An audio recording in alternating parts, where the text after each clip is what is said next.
Bago natin umpisahan ang kwentong katatakutan, ay nais ko munang batiin ang bawat isa na sana ay nasa mabubuti kayong kalagayan saan man panig kayo dito sa mundo naroroon. Nais ko na ipabatid na ang kwentong matutunghayan ay hanggang mula sa totoong buhay at karanasan. Now with no further ado, let's start and be scared.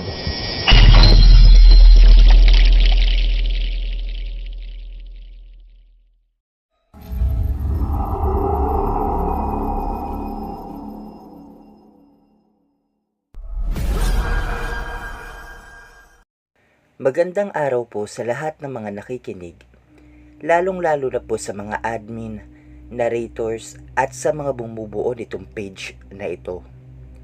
Itago nyo na lamang po ako sa pangalan na Heather.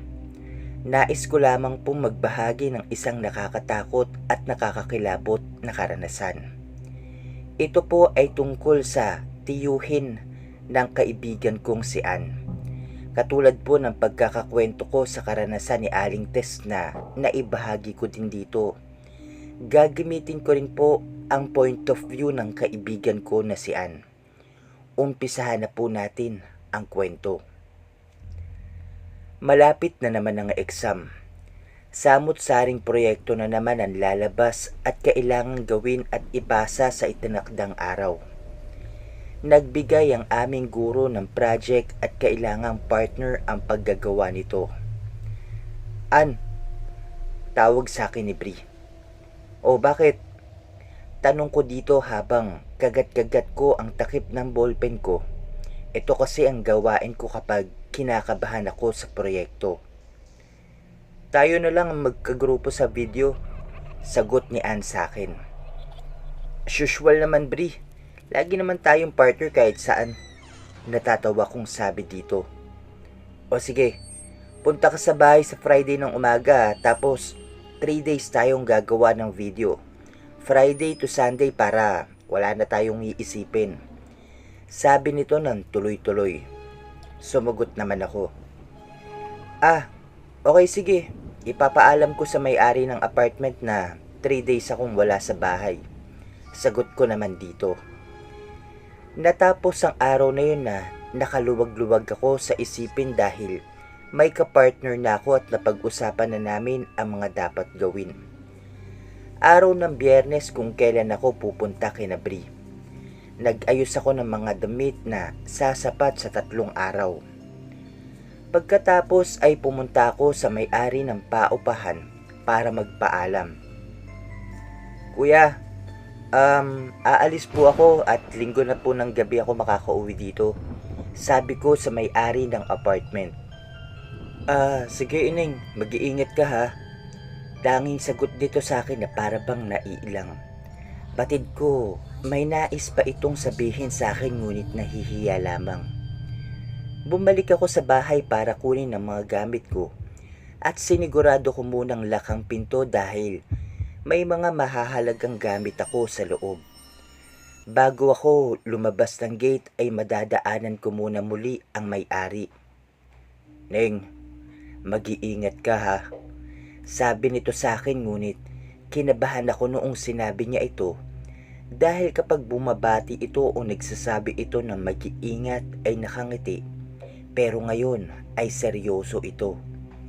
Hindi ko na lamang ito binigyan ng ibig sabihin kundi bagkus ay nginitian ko ito at umalis na. Nag-aabang na ako ng tricycle nang lumingon ulit ako sa may-ari ng bahay. Nakatitig ito sa akin na parang walang emosyon. Sumakay kaagad ako sa tricycle na tumigil sa harapan ko. Tinawagan ko kaagad si Bri. Hello Bri, nakasakay na ako. Nasa kanto ka na ba? Tanong ko dito. Ang sagot naman ito sa akin. Oo, kanina pa. Ang tagal mo naman. Sagot lang ni Bri sa akin. At pagkatapos doon, pinatay ko na ang tawag. Magbe-20 minuto rin bago ako makababa at makarating sa kanto kung saan kami magkikita ni Bri. Pagkabayad ko sa driver ay kaagad naman akong nilapitan ni Bri. Tara na para masimulan na natin yung gagawin natin. Sabi ni Bri sa akin. Nilakad namin hanggang sa kanilang bahay kahit medyo malayo dahil ayaw namin gumastos ng pamasahe. Masukal ang dinadaanan namin ni Bri na puro damo at puno sa paligid. Bri, saan pa ba yung bahay nyo? Akala ko ba sa subdivision tayo? Tanong ko dito. Kasi sa bahay namin sa kabila tayo. Dumating kasi yung iba naming kamag-anak eh. Kaya doon tayo sa isang bahay namin. Walang tao kundi tayo lang. Tsaka wala ring katabing ibang bahay. Kundi yung bahay lang namin doon. Kaya mo, okay naman doon eh. Tsaka safe tayong dalawa. Sagot naman ni Bri sa akin na mahabang nagpaliwanag. Halos magkakalahating oras kaming naglakad bago namin narating ang sinasabi nitong bahay. Maganda ito at simple lang at talagang magandang tanawin para sa gagawin naming video. Ngunit nagtataka ko kung bakit may isang kubo sa hindi kalayuan sa bahay nila. Bri, sabi mo wala kayong katabing iba. Bakit may kubo dun? Sabi ko kay Bri habang itinuturo yung kubong nakita ko. Wala yan. Tara na sa looban. Aligaga at nagmamadaling sabi ni Bri at hinila ko nito hanggang sa loob ng bahay at saka nilak ang pintuan at mga bintana. Oh, bakit mo nilak lahat? Nagtatakang sabi ko kay Bri. Wala. Para lang walang makapasok. Tara, magsimula na tayo. Sabi ni Bri sa akin. Inihanda na namin ni Bri ang mga gagamitin. Habang siniset namin ang mga kamera ay may kumatok sa pintuan. Uy, Bri, may tao. Sabi ko dito. Huwag mong bubuksan, An. Doon ka sa kwarto at huwag kang lalabas ha. Sabi ni Bri sa akin. Nagtaka ako kung bakit, pero sinunod ko na lamang yung sinabi niya.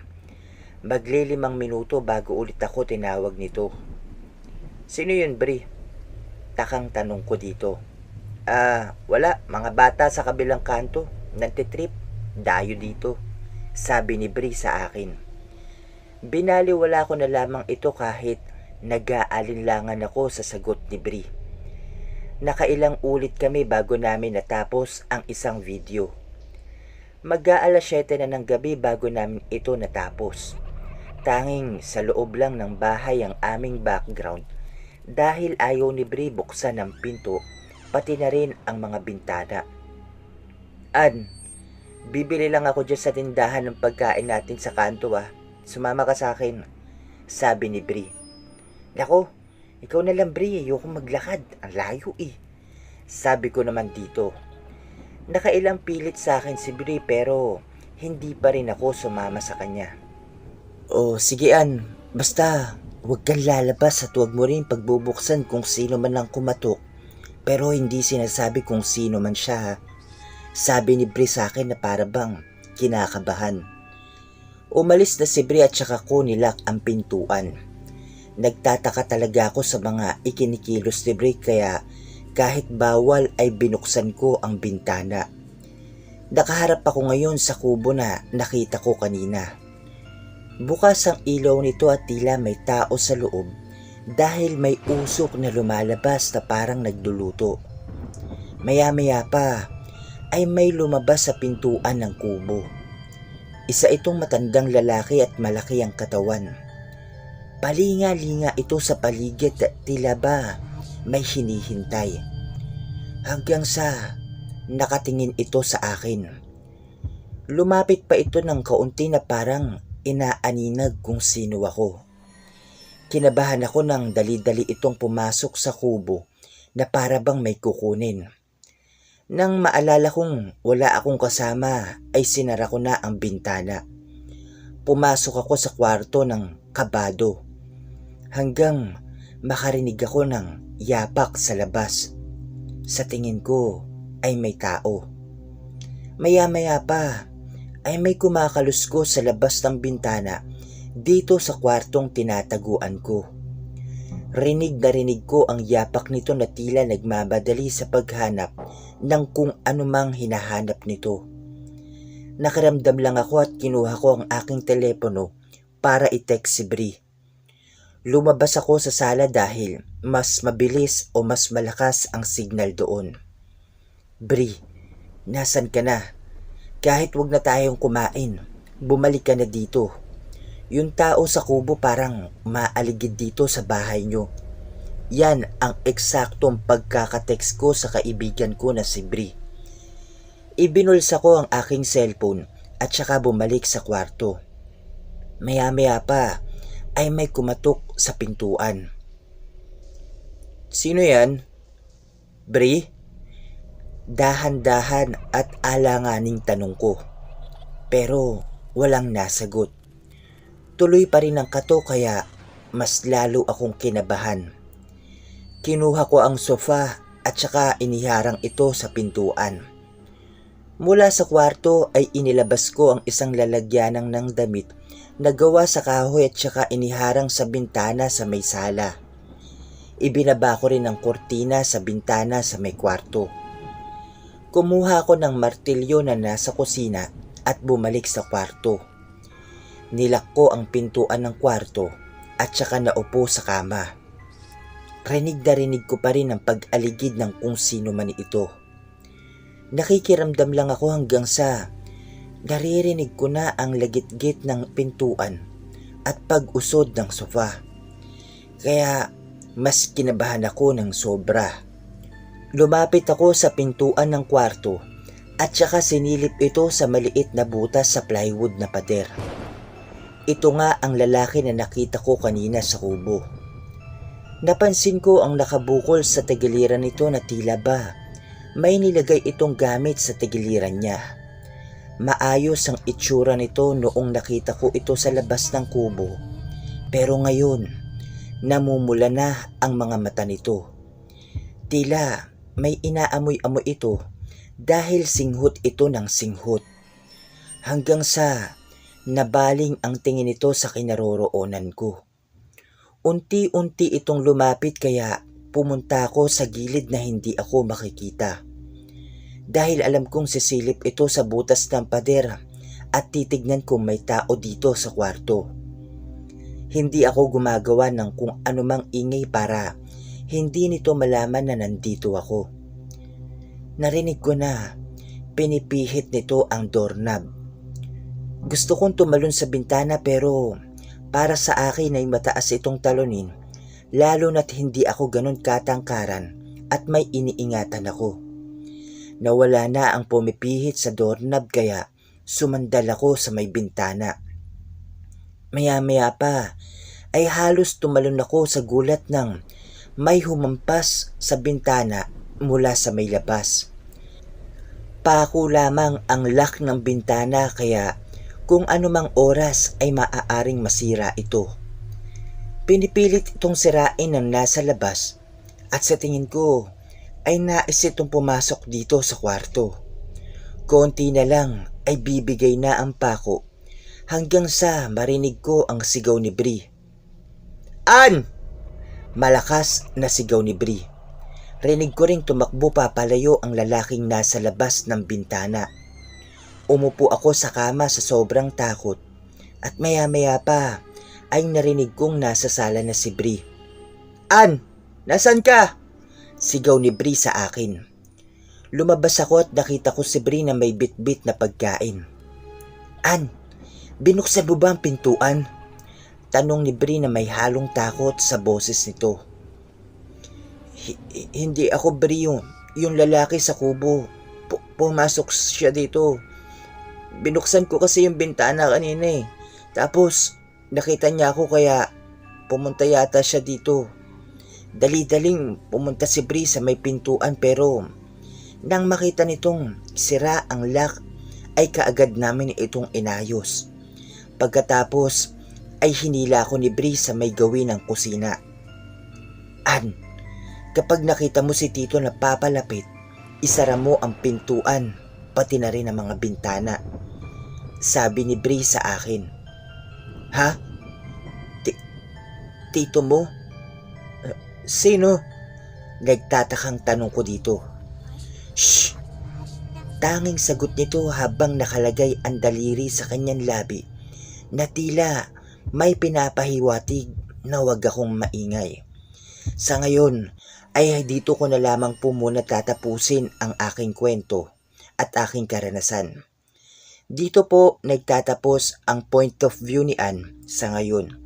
Sa susunod po ay ibabahagi ko ang kadugtong na mga nangyari sa kanya at kay Bri. Maraming salamat po sa pakikinig ninyo. Patnubayan po tayong nawa ng poong may kapal. Mag-iingat po kayong lahat.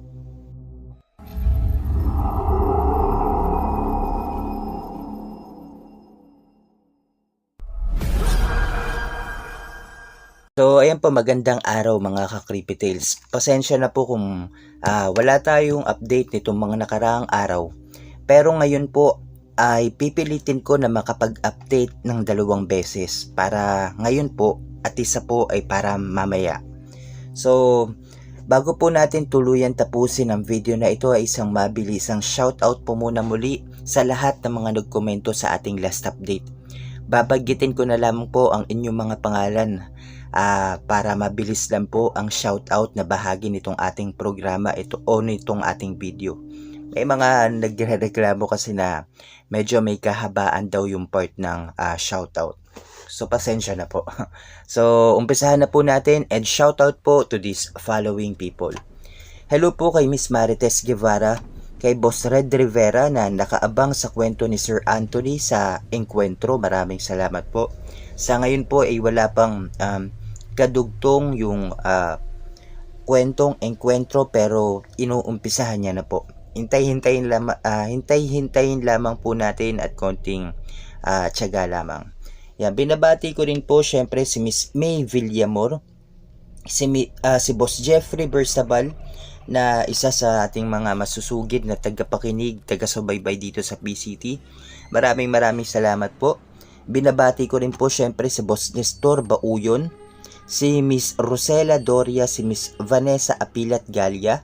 Hello din po kay Boss Ice Cream at kay Boss Pinoy Nightmare na mga Tagalog horror channel po. Sana po makapag-subscribe kayo, masuportahan at mapakinggan nyo yung mga ibinabahagi nilang kwento sa channel nila.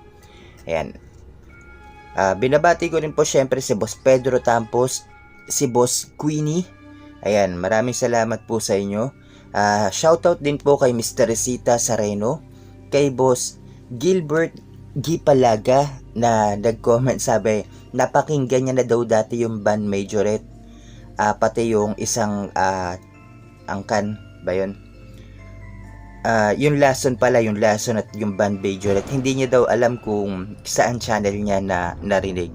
So Sir Gilbert Gipalaga, yung kwentong lason po at band Majorette ay dito nyo rin po napakinggan sa PCT channel.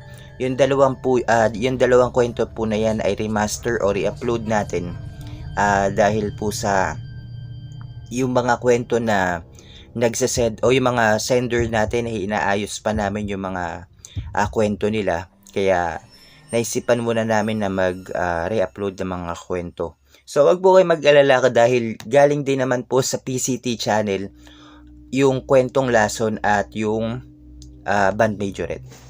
Ayan, binabati ko din po syempre si Miss Sweet Lady Centeno, si Miss Nena Castro Black na nakikinig mula sa Australia. Maraming salamat po. Syempre hello din po kay Miss Christine also na palaging updated, na palaging nakikinig sa mga kwentong ibinabahagi natin. Maraming salamat po sa inyo. Binabati ko rin po syempre si Miss Sweet Lady Centeno, si Miss Princess Ramirez, si Miss Maricel Tababan, si Miss Panagoy sa Dilim ni Miss Joanne na isa rin Tagalog horror channel. Sana po masuportahan nyo yung channel niya, makapag-subscribe kayo,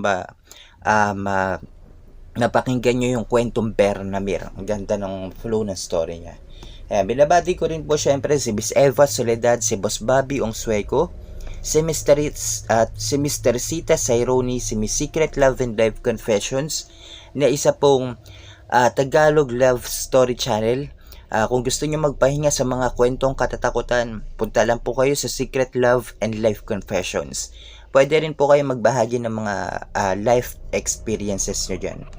Binabati ko rin po syempre si Miss Filipina Palsario, si Miss Marichelle de Guzman, si Boss Conrad Miranda, si Miss Mary Asilar, si Miss Tez Lasso, si Miss Sidgersten. Maraming salamat po.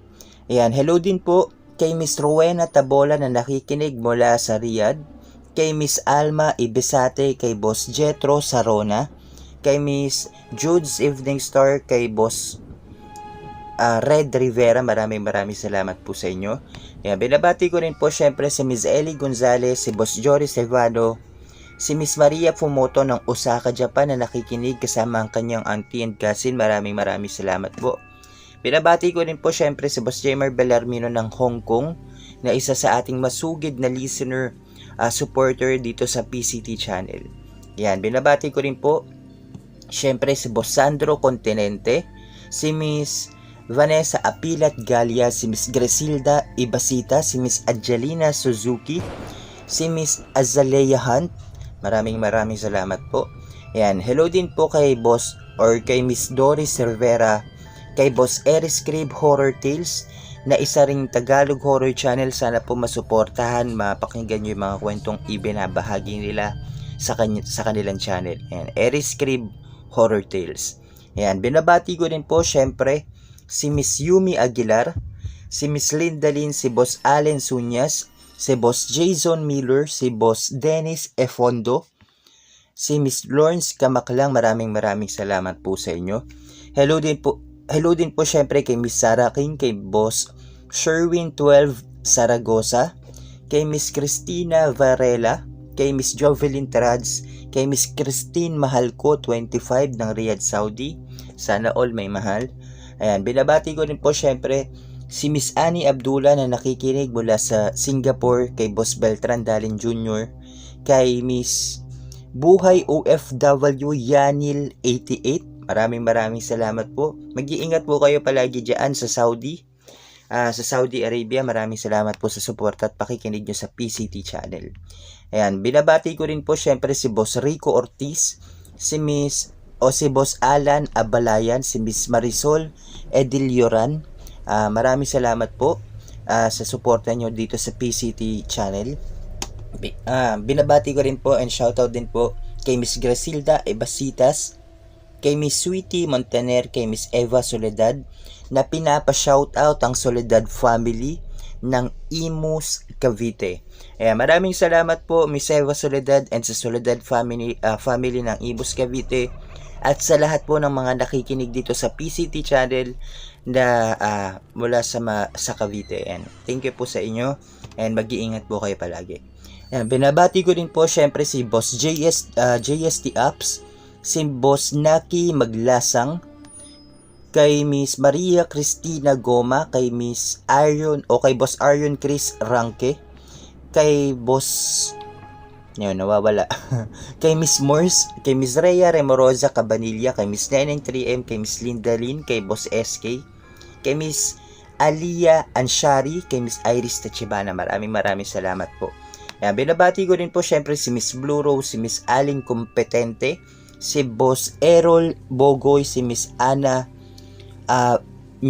Francisco na pinapa-shoutout o pinapabati ang Francisco family sa 13 Martires, Cavite. Maraming salamat po sa inyo and mag-iingat po kayo dyan sa 13 Martires, Cavite, kay Miss Ana Francisco and sa Francisco family. Ayan. Hello din po kay Boss Mark Padonya na nakikinig mula sa Manay, Panabo City. Ayan, salamat po sa inyo, boss. And shoutout din po kay Miss Lily De Mesa, kay Boss Jimmy Pandong, kay Boss Robelin Sansait, kay Miss Maricel Tugadi, kay Boss Gladius Domini. Maraming salamat po sa inyo. Sabi ni Boss Gladius Domini, dun sa kwentong engkwentro, parang narinig niya na daw yun sa kay Rafi Tulfo na may pamagat na Raquel Pempenko. Nanay niya po ba? Charis Pempenko yun. Loko ka, sira. Yan. Hello din po kay Miss Filipina Ma'am in Canada, kay Miss Luz Claro, kay Miss Jennifer Davis mula sa New York City, kay Boss Marisol Edelioran, kay Miss Ellie Gonzalez, Ayan, binabati ko rin po syempre si Boss Avi De Virba. Ayan, na nakikinig. Ayan, wala nakalagay. Kay Boss Abby De Virba, kay Miss Christine Olson, kay Boss Anilo Balagtas, kay Boss Trip ko lang, at kay Boss Mr. Lestat 03. Ayan, hello din po syempre pala kay Miss Florita Peros, kay Miss Sweet Lady Centeno, kay Miss Aline Competente, at kay Miss Yas Akbara TV. Ayan, maraming salamat po sa lahat ng mga nakikinig. Patuloy na sumusuporta, sumusubaybay dito sa PCT channel. Sa lahat po ng mga OFW natin, mga kababayan nating OFW na nasa iba't ibang panig nitong mundo. Mag-iingat po kayo and thank you po sa suporta. Sana po huwag kayong magsawang tangkilikin itong PCT channel. So mamaya po pipilitin ko na magkaroon pa ng panibagong update o yung part 2 nitong kwentong ito. So mag-iingat po kayo hanggang sa susunod po na takutan, and God bless you all po. Maraming salamat sa mga nakikinig at makikinig pa lamang. Nakalagay sa description box ang email kung saan pwede kayong magpadala ng mga nakakatakot na karanasan at kababalaghan. Huwag po natin kalimutan mag-subscribe, i-share at i-like ang video. Comment down below para sa mga shoutouts sa next video. Until next time everyone, happy creepy tales!